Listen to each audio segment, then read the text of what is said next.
have paradigms and roadblocks that prevent us from excelling, and they can be real or imagined. Welcome to Beyond Bricks, a podcast that will give you the ability to break through those walls. Here's Dr. Nathan Unruh. Are wasting your time to try and talk with them. You got to snatch them up and lock them up. If I don't change anything other than that, what kind of benefits am I going to see? For the listeners, if someone's wanting to do this, how would they start? I believe the woman at home with the kids is working harder than the man at the job. What it is, Bradlea, back again with another episode of Dropping Bombs today in the studio. Hello, everyone. Welcome to the conversation. I'm here with a good friend, a mentor, a coach, and a guy that I've got to know over the past 10 years, and I can't believe it's already been 10 years. Wow. How I first got to know Brad is I fell in love with his training platform, and I kept consuming it because I was trying to learn about sales, and being a chiropractor, I didn't know anything about sales. And as I dove into this platform, I went, man, I got to have more of this. And that's when the relationship started. And since then, I've had the opportunity to use a company he started called LightSpeed to help educate thousands of people around the world. And it's truly a pleasure to call him my friend. I'm always watching what he's doing because it always inspires me to do more. And so, Brad, thanks for being here, brother. My pleasure, man. Honored to be here. So I want to dive right in. Yes. And I want to dig into your head. You know, this whole idea of entrepreneurship is a bit glamorized. Everybody wants to be an entrepreneur. And I've always appreciated your story, and I'm always motivated by some of those obstacles. But talk to me about your opinion of what we're seeing in today about when people talk about entrepreneurship, and just tell us about your journey as an entrepreneur. Well, that's a mouthful, Nathan. I mean, you said several different things there. I did. First, entrepreneurship is being glamorized, and I personally believe it's deserved, meaning I can't believe anybody's willing to not be an entrepreneur, meaning how can you not be an entrepreneur? Now, that doesn't mean you should quit your job or quit your intrapreneur situation, because there's a lot of people that are doing great at an employment basis, but to not also be entrepreneurial, I think it's only because, they fear the unknown. And that's, to me, sad because, brother, when I started my journey, I quit because I felt something to help another individual. It was the first time in 30 years. And I thought to myself, man, that feels good helping this guy. I basically helped a guy go from minimum wage to 15, 20 grand a month. I watched his whole family improve. I watched his mood improve. I watched his marriage improve. I watched his children get more spunky and happy, and his whole life just improved. And then I started watching that improve other people's lives. I saw the ripple effect right before my eyes. And I thought to myself, I've got the knowledge and the ability to help people. I'm going to quit my comfy, cushy job, my W-2 job, and I'm going to go start my own company helping people. And so I went and did that, and ultimately found very quickly that I wasn't able to train people with the same result as I used to. And it was making me just crazy. So I said, man, let me figure out what I used to do versus what I'm doing now. And I realized that there was 4 things that I was doing previously. And when I started my own company, I stopped doing 3 of them. The 4 things that are necessary to actually train somebody is good content. You got to know the right way to do it in the first place. So let's call that good content. You need good content. You need repetition. You need practice, and you need accountability. Most companies and individuals fail to deliver those 4 ingredients in their training program, which means they're paying and investing in a training program when in reality, they've got an exposure program. They're simply exposing these people to information, which is what I was doing wrong. And so once I realized that, I'm like, man, I need to be able to do what I used to do when I worked there. Well, I was stuck again. Why? Well, because I can't go work for these places. Otherwise, I'm not working for myself. I'm back with a job. I'm back working for one company, one place. and I couldn't help the world that way. So I thought to myself, what do I do? Well, there was a thing called the internet. This is back in 99. Internet was just coming out. And I said, man, there's got to be a system out there that I could use. There wasn't, so I had to build one. So then I started using it, and sure enough, it solved the problem. Now I started getting the results. I started changing lives like I had wanted to. But then I ran into bigger names, bigger brands, bigger experts: Tony Robbins, Zig Ziglar, John Maxwell, Tom Hopkins, Brian Tracy, Les Brown, Grant Cardone, like all these big names. And I said, well, I'm better than all of them. And I couldn't convince them all. So I said, well, let me ask you a question. If I had those guys or that guy on this technology, would you buy it? And they said, absolutely. If you had the people we use with this system, oh yeah, it's way better than what they're doing, which was exposure. So I said, perfect. Let me go get these guys. So I pivoted and I started closing the people that taught people to close. I started closing the gurus rather than the businesses. I stopped selling me and I started selling the technology to the gurus and let the gurus go sell the businesses. And then I said, listen, I can even tell you where the businesses are that want your content. So I closed them and I kept closing them and I kept closing them. And then I got what I call a sliver to deliver, just a little fraction of the action. Over the years, it's now developed into a tad for Brad. But bottom line is I get a little slice because I'm nice. I showed them how to do it. I built the technology. I, did my part and supported all of them.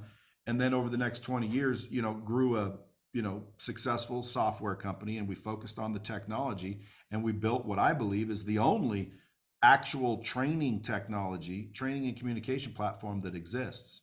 There's other ones where you can put in content, but really those are just hosting places. You host videos. They don't deliver repetition, practice, accountability, role play, simulation, leaderboards, forums, proctors, et cetera, et cetera. So anyway, that's a long story just to tell you how I got here. But ultimately, I wanted to help somebody, tried to do it, figured out 4 key ingredients that I think the world is missing right now, developed a technology to help me deliver those, proved that I was correct, ran into another hurdle, which is I didn't have a name and I didn't have the content people wanted. So I just pivoted and went and closed the people that had it. And here we are today. Okay, so entrepreneurship. So you would describe being entrepreneurial as go find a problem and solve it. That's ultimately what that boils down to. But the word entrepreneurship, Nathan, is someone who takes a larger than normal financial risk. So if you think about it, based on the definition, everyone's an entrepreneur. You've taken financial risk, haven't you? Well, I know you're an entrepreneur, so that doesn't count. But I mean, like people that have a job and think they're not entrepreneurs, they're already entrepreneurs because they've taken a financial risk larger than normal. So at the end of the day, I believe everyone should be an entrepreneur. And when people say, Brad, how do you say that and let your employees hear that? Every employee here can be an entrepreneur. I support every single one of them to try. They're not all going to make it. And some of them can be intrapreneurs, which is an entrepreneur inside my organization. But still, to me, that's entrepreneurial. And yes, I believe everyone should be entrepreneurial. Okay, so what's the mindset? And I'm going to take something out of your book. So if you haven't read Brad's book, The Hard Way, it's a great book. But one of the things that I took away when I read it was the whole mindset. And in chapter 5, you talk about gauge yourself. Now, I got to remember things by acronyms, so I called it M5. And M5 is mindset, map, motions, measurement, and money. So pulls apart a bit, because when I read that, I'm like, you know what? To be a good leader, to be a good entrepreneur, I better get real good at gauging myself, because we know the obstacles are coming, the storms are coming. How are we going to get through it? So I love how you boil that down. Talk to me about those 5 items. Yeah, the M gauges, I just use those to kind of try and get through any kind of roadblocks that pop up in life. Why? Well, number one, because more than likely it's your mindset. That's a lot of times what it is. People's belief systems cause them to do things or don't do things, which is sometimes the challenge. So if you don't believe in the possibility, you're pessimistic, you're scarce, you're negative, you don't have the right mindset, well, then that's usually the problem. So I check that gauge first. Is it my mindset? Then it's at my map. Do I know exactly where I want to go? Do I know how to get there? Because if I don't know how to get there and I don't know where I want to go, that might be a problem too. Wouldn't you agree? I agree. Okay, so I'm going to check that gauge. Do I know where I'm going and do I know how to get there? If the answer is yes, well, then I'll just keep going through these gauges and one of them will show me where my problems lie. 90% of the time, it's my mindset. The next time, it's my map. I don't know where I'm going. I don't know how to get there. I need some directions. I need some guidance. I need some mentoring, but I'm refusing to get it. I'm not picking up a book. And then there's my motions. Now, some people say, well, what do you mean motions? You know, like emotions? No. Actions, your motions. What motions are you taking? What actions are you taking, including emotions? But what motions are you doing? Because if I am all positive, it is possible to run positively in the wrong direction. Wouldn't you agree? Agree. Okay, so it's not just your mindset. Now do I know where I'm headed? Am I heading in the right direction? Right? That's easy to figure out. You know, you just got to make that decision. Well, now what am I doing every day? I say I want a six-pack, but I'm not working out. I say I want to sell more, but I'm not calling anyone else. I'm not doing anything different. So my actions, my motions are the gauge I check next. And then it's my measurements, because what doesn't get measured doesn't get managed. So I go see and make sure that I'm measuring the right things, because sometimes we measure the wrong things and we can't figure out what the problem is. And the problem is your measurements. You're not measuring the right things. You're looking at lagging indicators versus leading indicators. Use weight loss as an example. I want to lose weight. Well, stepping on the scale is a lagging indicator. You know, did I do my cardio today is a leading indicator.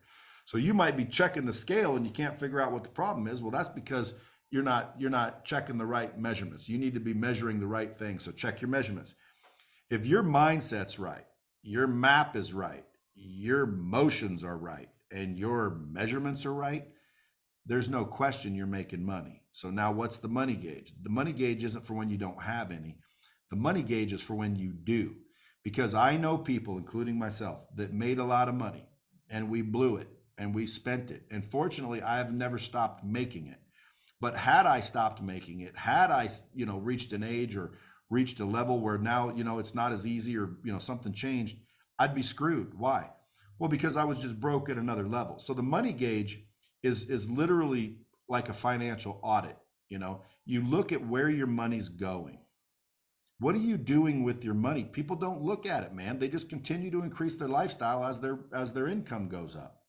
And what happens in 10 years, 20 years? They end up broke. Well, again, that's a challenge in life. So these M gauges are trying to get you to the promised land, which is, hopefully financially free. So the money gauge is what you look at to see where is your money going, not how do you make it. Where's it going?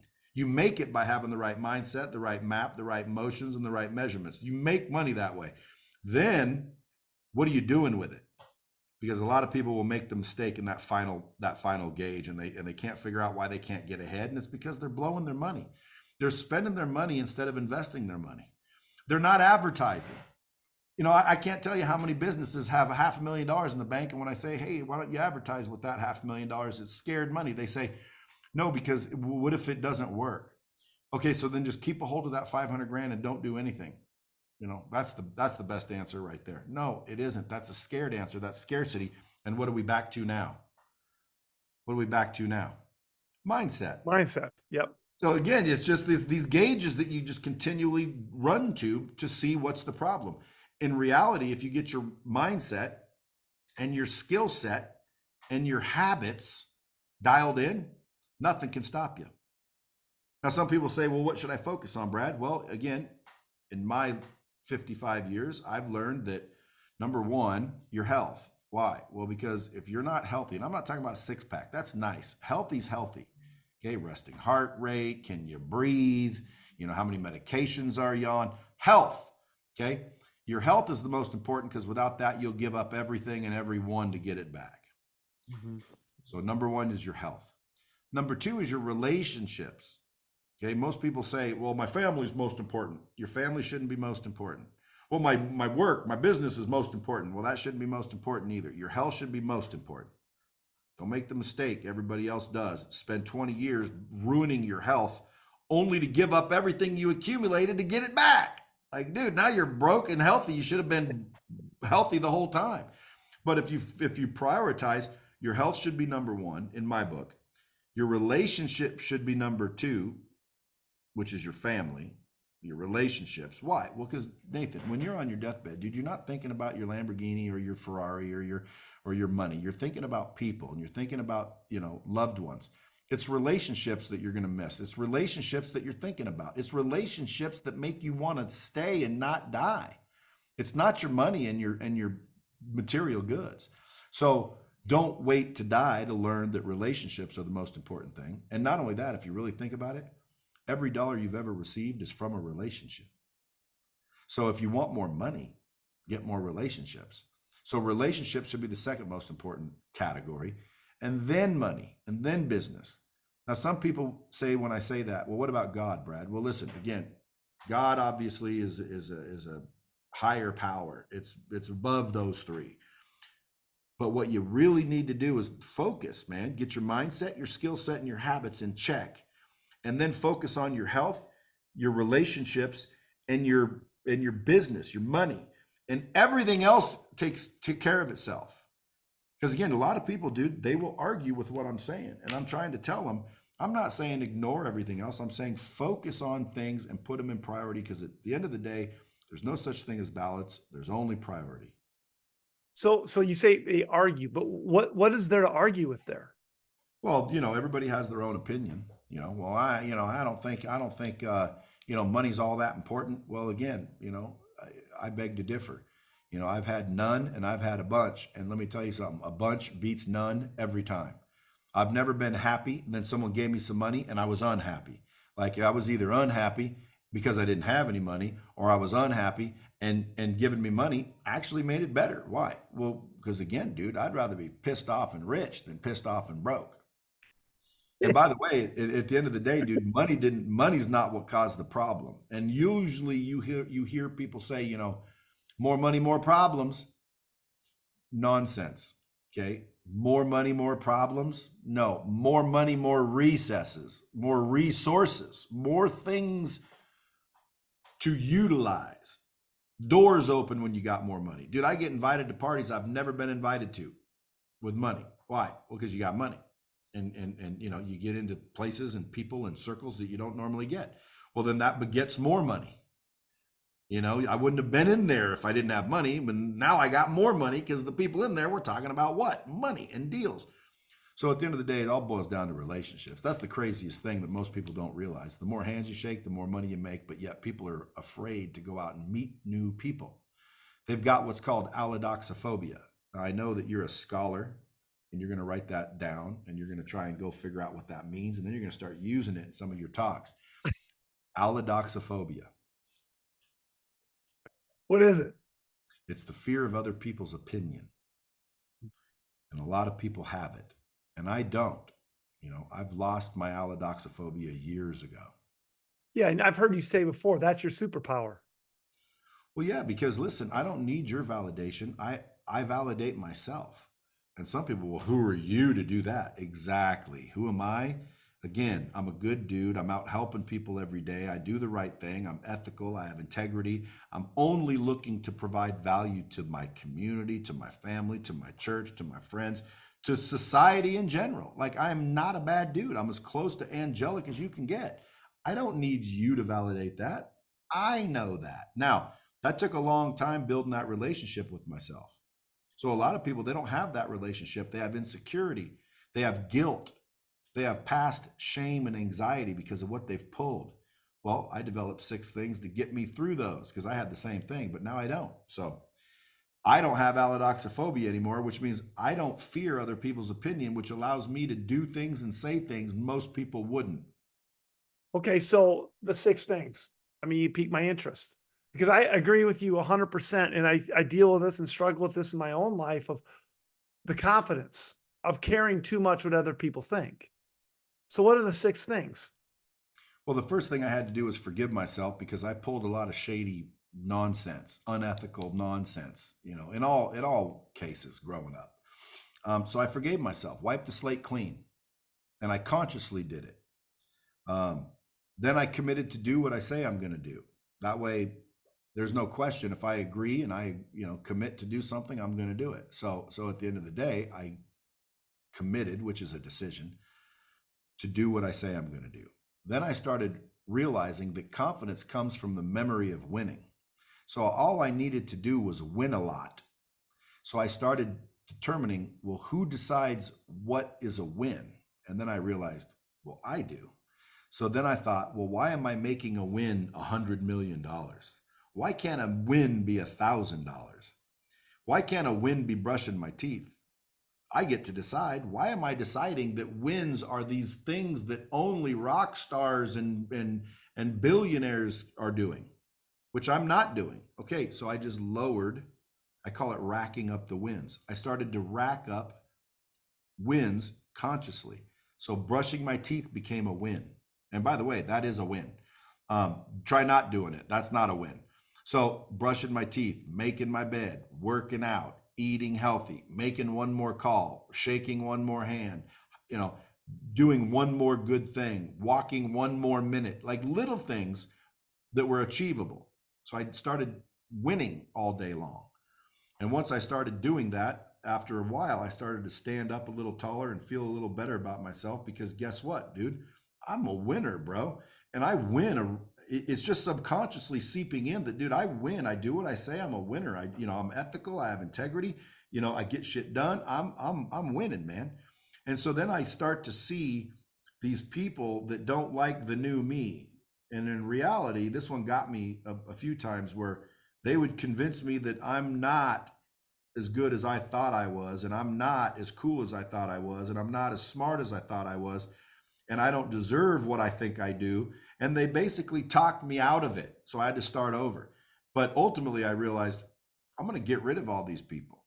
I'm not going to allow you to talk crap and to discourage and to derail me. If you're not positive and you're not enthusiastic and you're not, encouraging and healthy, and I'm not talking about counsel either. Some people say, well, you don't want anyone to give you any advice. Brother, if I pay you for your counsel, I'll be listening. Okay. And I've also paid for bad counsel before. Well, who's to decide? I am. Again, like, why is it that I don't have the intelligence or ability to determine whether or not your advice is good for me? Who knows me better than me? You? Well, again, if I got a hurt, C7 disc, I'm not going to listen to me over a damn educated chiropractor. I'm going to pay a chiropractor and I'm going to listen to counsel. But that's my decision. If the counsel said, hey, you know what you got to do? You got to freaking jump off a cliff and land squarely on your ass and it'll fix that. I'm not listening to that guy just because he's a chiropractor. Who cares? I'm smart enough to believe in myself. So it's developed over the time by doing these things. But step 4 is important. It's get rid of all the negative nonsense, headlines, hatred, negativity, haters, backstabbers, drama, gossip. Again, you got to get it out of your vicinity, because what goes in grows. People don't understand that. If you plant corn, corn grows. If you plant wheat, wheat grows. So you would be a stone cold idiot to plant corn and expect wheat. What you plant grows. So you got to be real careful what you allow to be planted in this soil, this real estate right here. People always say, you in real estate? Yeah, I'm in real estate. The 6 inches in between my ears is the most valuable real estate on planet Earth, and I own every bit of it. So now, get rid of negativity. Step 5, I want to map out and visualize exactly what success looks like. A lot of people don't know what it looks like, let alone know how to get it. So I'm going to map it out. I'm going to think about it. And I'm going to figure out exactly what success looks like to me, not to society and everybody else. And I'm going to visualize it on a regular basis. I already visualize I'm a billionaire. I'm just waiting to get paid. Like, I'm already a billionaire, and I'm so thankful that I am one. And, I'm just waiting to get paid. So I visualize, read Laws of Attraction, Think and Grow Rich. There's a lot of books on it, quantum physics. Look up Joe Dispenza. You can start reading, and you got to map out and visualize what success looks like. So every day, are you moving towards or away? Because a lot of people, they don't know if they're moving towards or away success, because they haven't done the work. And if they haven't done the work, they ain't got the confidence. If they ain't got the confidence, you know what I mean? So it all goes backwards. So then number 6, I seek new information on a daily basis, because I realize that the reason I do what I do is because I believe what I believe. The reason someone does what they do is because of what they believe. And what they believe doesn't mean it's true. It's just their belief system. So I started to think, if I want to change what I'm getting, I got to change what I'm doing. And if I want to change what I'm doing, I got to change what I believe, because that's what causes me to do those things. I can temporarily change them, but if I don't change my beliefs, I'm not changing my behaviors. So I got to change my beliefs. And then I thought, well, how do I change my belief? And I realized after a while, the only way to change your belief is to get new information. If you do not get any new information, you will always believe exactly the same things as you do right now. So therefore, in order to change my beliefs, I got to get new information. Well, where is this stuff called information? Well, it's all over, especially in the information age. It's in books. So I started picking up books, and I started reading books on a daily basis, and I started learning, and I started becoming more valuable to me, my family, my business, my customers, my followers. I started to become more valuable and more intelligent. And now I'm like obsessed to read every day. Read. I need information. Why? Because this is a computer and I need more in it. And I guarantee you, the more you read, the better you are. Now, you can read a bunch and never take action. So some people will say, well, action is actually, the power. It's not the knowledge. The right knowledge, you would know that you need to implement and take action. So it is knowledge, because if you didn't know what to do, you could take action and end up in the wrong place. It's knowledge that's power. It's a computer that's up here, and you want to continually feed it new information so you can change your belief system. It causes you to think when you do it every day. And then again, you judge, you think, you test, you doubt, you challenge, but you're constantly getting new information. And pretty soon, dude, your beliefs change. And when your beliefs change, your actions change. And when your actions change, your results change. And then when your results start coming in, now talk about confidence, bro. Like, dude, I can make millions of dollars if you took every dime I have right now. Why? Well, because you can't take me, bro. You can't take my knowledge. You can't take me. So what kind of confidence does that give me? An amazing confidence. Then I use that to go help people on top of it. Bro, I'm damn near an angel. You are an angel. And I am blessed by God. Yep. Okay, so you're talking about, by the way, yeah, we won't get into the Jesus conversation right now. Yahweh. Those are some of my best conversations with you. But that's God. That's not Yahweh's God. Jesus was Yahshua. Joshua, yes. Okay, so I want to go back to a couple things you said. And if I had to dropping bombs right now, I'd be dropping all kinds of them since it's such good stuff. So when you talk about what reading and conforming or consuming to what you want to conform and change your BS, which I heard is changing your belief system, what are some of your favorite books that you've ever read that have changed you?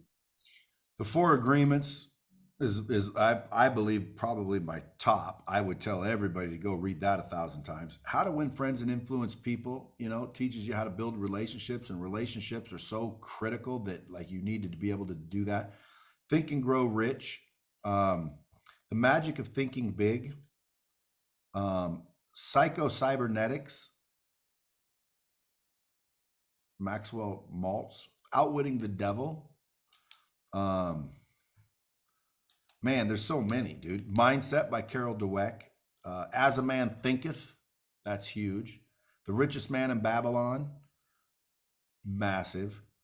And you'll notice they're all self-help books. They're all books, I don't read, Moby Dick, even though it's a fun story and wow, that's cool.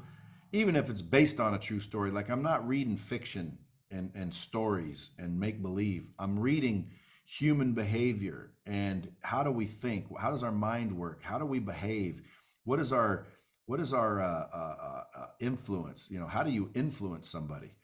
So there's a book out there called Persuasion by Robert Cialdini. Like go read that. Like read books on sales. Read The Hard Way. Why? Well, because my book, The Hard Way, bro, for someone your age, you might have already learned half of them. So, well, you got screwed then. You already knew half of them. No, you didn't, because let me tell you something. If you learn one thing out of that book, and I guarantee you're going to learn what's in that book, whether you buy it or not. People are going to learn what's in that book one way or the other. The question is how much is it going to cost you? So unlike me, who had to learn the hard way, all you have to do is buy a book and read it and realize, man, I've been doing a lot of this stuff wrong, and there's some hacks. You implement those, brother, and you just saved yourself time. And that's the key, collapse time, so you don't have to pay the same price as somebody that already paid the price. So any of those books, The Hard Way is good. I could keep going and going. I mean, how about money? So book on money. Well, Tony Robbins wrote a book called Money the Game. Mm-hmm. That's a great book. He went around and interviewed all the top money people. Poor Charlie's Almanac, Go read that. It's about this thick. I haven't even read it all. We can get into some like crazy books, higher intellectual, like Immanuel Kant, Thoreau. There's what's his name? Philosophers like, Nietzsche or Nietzsche, depending on how you pronounce it. But I don't, those are like Marcus Aurelius meditations, I get it, and it's a good one, but like there's so many other ones that you should start with. Here's what you should focus on. Yeah, go communication. Ahead. Focus on communication, sales, persuasion, influence, marketing, and creating and nurturing relationships. If you focus on those 4 skill sets, dude, you're dangerous. And I used to think sales was the most important, but it's not. Marketing's more important. Okay, so you introduced me to a book and I consumed it. I've now been through it, I don't know how many times. The Road to Less Stupid by Keith Cunningham. Then you introduced me to his training platform, Keys to the Vault, which I'm encouraging people to go through it, because I look at that information. That's information I wish I could have collapsed time 20 years ago and knowing that. Speak to that info for a minute. Well, I mean, if anybody hasn't witnessed the magic of Keith Cunningham, people don't know this, but he's the rich dad from Rich Dad Poor Dad, which is another good book. But that book, written by Robert Kiyosaki, was based on, stories, not fact. There was no rich dad. He's talking about Keith Cunningham in that book. And Keith Cunningham had all those quadrants and processes that were, publicized more by Robert Kiyosaki than Keith, but Keith was practicing those, and he is the rich dad from Rich Dad Poor Dad, and he lost hundreds of millions of dollars that you don't have to lose. He's made 100 mistakes that he's learned from, and he's created processes and systems for everything. So now when people go through his 4-day MBA, which is one of his courses, the 4-day MBA, you will learn more from the 4-day MBA than you will in 18-month education at Harvard. And I have people that have graduated with an MBA from Harvard that state the same thing. I've had people take that course and say it is absolutely the most valuable information they've ever received in the world of entrepreneurship. And they cannot believe it was only, I think it's $5,000, might be $5,900, but they couldn't believe it. They said that should be $50,000. And the crazy part is that's not his only course. We've now created, and we're about to release, Plan or Get Slaughtered. That's business planning that's unbelievable, and everybody needs it. Then there's How to Buy and Exit a Business. Dude, that in and of itself is so valuable, it's unbelievable. Or, of course, there's the trifecta. It's all those, baby. 4-day MBA, How to Buy and Exit a Business, and How to Plan or Get Slaughtered. You master those 3, bro, you are literally in the top 1% of CEOs, operators, CFOs, COOs in the country. There won't be nobody holding a candle to you, and I don't really care how big their company is. You're just not there yet. You learn that stuff, you are as smart or smarter than 99.9% of the C-suite in America, in the world. Yeah. And I've only been through Keys of the Vault, so I can't wait to go through the other. Yeah. And Yeah. by the It's way, amazing. It's yeah. amazing. By the way, if you guys want it, if you guys want that course, just go to I think it's keystothevault.com, or have we made Yeah. you a link or anything for it? We don't have a link to it yet, but I yeah, think it's keystothevault.com. Yeah. Actually, reach out to me, DM Nathan, and I'll get you some sort of freaking, special bonus code so you can even save since you listen to this podcast. Yeah, it's awesome. Okay, so I want to dive into something else you said, and I've watched you do this over the last 5 years, and you've been so good at it, just talking about your health and your own routine. And I love what you said about relationships and health and focusing on that. What are you doing today to take care of your health? You look great. You got more energy than you've ever had. What are you doing? Hydration, I try to stay healthy. I don't take vaccines. I eat somewhat clean. I try to stay away from sugars, sodas, just your normal everyday thing. There's people out there that have the right information, except for they're stifled, and they're silenced, and they're suppressed. So again, when you look at the food pyramid and you see that Cocoa Puffs are more healthy than a steak, I'd quit looking at the food pyramids. I'd quit trusting the same people that you've been trusting when it comes to health and nutrition. Just use your brain, use your brain. That's all I do is I literally eat healthy, work out regularly, and stay hydrated, and ultimately stay away from sugar. And I try to get, relaxation and sunlight, and I wish I had. I'll tell you what I do. Every morning when I wake up, I base it in gratitude. The first thing I do is realize that I'm so lucky to be alive. It's unbelievable. I am so thankful that I get another day. Nothing during the day could outshine what just happened, which is I get another one. So I'm starting the day with the gratitude that literally makes every problem or situation become an opportunity. You know what I mean? Like, I smile at the face of risk and problems when other people cringe. Why? Because I'm looking at it from the perspective, man, it could have been worse. Like, I might not have been able to not pay my rent today. Thank God I cannot pay my rent today. Thank God I have an opportunity to go out and figure out a challenge, because, well, dude, it could be worse.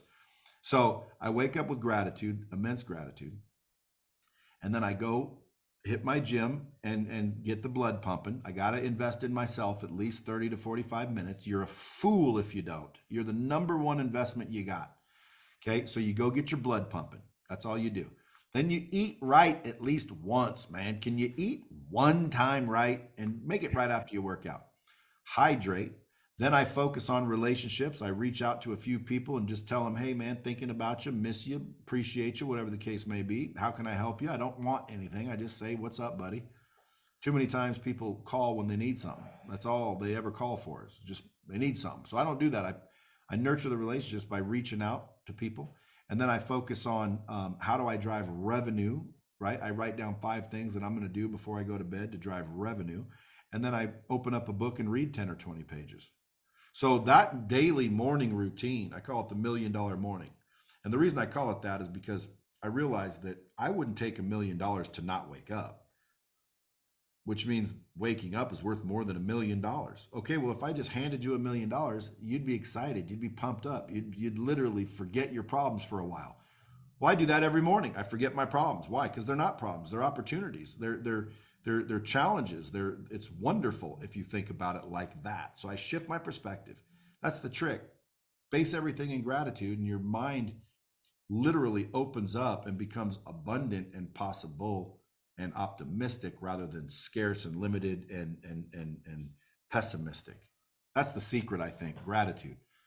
And then just focus on your health, your relationships, your money, and your development, your mind. I got to read every day, Nathan, because I want to make sure that I put more information in here. Whatever I know right now has gotten me where I've gotten. The people I know and the information I have is why I have what I have. If I want more than I've got, I got to know different people and different information. So every day I'm meeting people, new people, and I'm reading and gathering new information. And one of these days I'm going to meet the right person, and I'm going to get the right information, and I'm going to get everything I've always wanted. I love it. Brad, always inspiring, always motivating, and a ton of nuggets. If you just listen to this and took notes and listened to it again and do what Brad is saying, it makes such a big difference. And it inspires me to make sure that I'm always gauging my 5 areas of my own life, checking my mindset. What's my map? What are my emotions? What are my measurements? And just what's my relationship with my money? So I want to end with this, Brad.